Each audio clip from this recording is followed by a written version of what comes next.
మురళీ నాయక్ చిన్నవాడైన రాష్ట్రంలో చాలామందికి పెద్దలకు కూడా స్ఫూర్తిదాయకంగా ఒక పెద్ద వ్యక్తిగా ఎదిగాడు తన చావుతో. భారతదేశం కోసం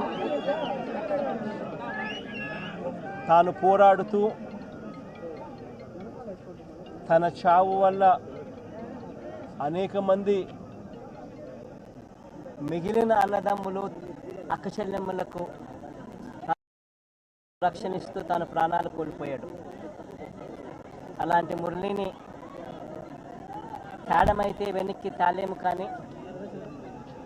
కానీ మురళి చేసిన త్యాగానికైతే మాత్రం ఆంధ్ర రాష్ట్రంలో ఉన్న ప్రతి ఒక్కరం కూడా మురళికి ఇప్పటికీ కూడా రుణపడే ఉంటాం. రాష్ట్ర ప్రభుత్వం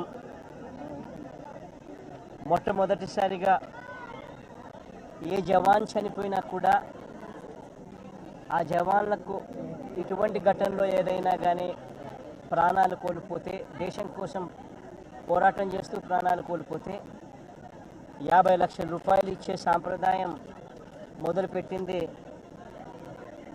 వైఎస్ఆర్సీపీ ప్రభుత్వ హయాంలో మొదలుపెట్టినందుకు చాలా సంతోషపడతా ఉన్నాం. ఆ సాంప్రదాయాన్ని కొనసాగిస్తూ ఇప్పటి ప్రభుత్వం కూడా 50 లక్షల రూపాయలు మురళి కుటుంబానికి ఇవ్వడానికి ముందుకు వచ్చినందుకు ఈ ప్రభుత్వానికి కూడా కృతజ్ఞతలే. పార్టీ తరపు నుంచి అన్ని రకాలుగా మురళికి అండగా తోడుగా ఉంటాం.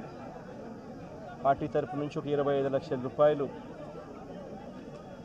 వైఎస్ఆర్ కాంగ్రెస్ పార్టీ తరపు నుంచి అండగా ఉంటూ ఆ కుటుంబానికి తోడుగా ఉండే కార్యక్రమం చేస్తాం. మనిషిని తాలేకపోయినా కూడా తాను చేసిన త్యాగానికి అందరం కూడా అండగా తోడుగా ఉండే కార్యక్రమం అయితే ఖచ్చితంగా జరుగుతుంది. ఇలా కుటుంబానికి మంచి జరగాలని,